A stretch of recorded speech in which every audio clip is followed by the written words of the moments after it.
का छोड़ेला। हां जाके अपन बाबू से मांग, हम ना दे। हम घर में छठ होता, तो घर में छठ होता जो।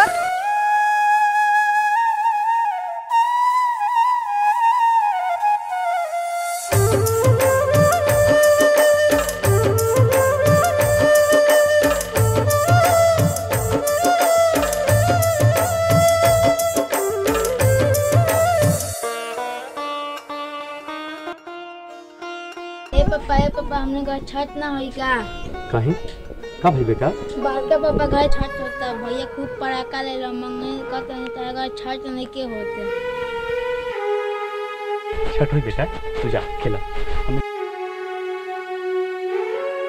बाटे गुड़ी मलाल एक माई के लाल, एगो निर्धन बाटे एगो बाटे खुशहाल, एगो निर्धन बाटे एगो बाटे खुशहाल। पूरा हमारो सपना के कर दे तू हो, पूरा हमारो सपना के कर दे तू हो। छठी मैया हमारो घरवा धान भर दे तू हो। छठी मैया हमारो घरवा धान भर दे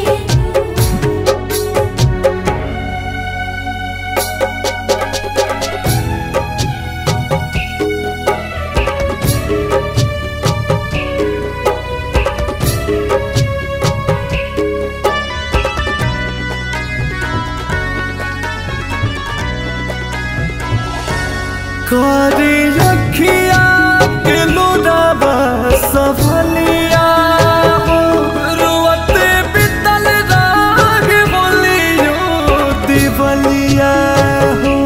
आजू जिया तेरे दिनावा दिखावता तू, देखल जात नहीं के बचवन के हलिया हो। अपन हाथ पधार दे तू हो, अपन हाथ मोरा कपारा पधार दे तू हो। छठी मैया हमारो घरवा धान भर दे तू हो। छठी मैया हमारो घरवा धान भर दे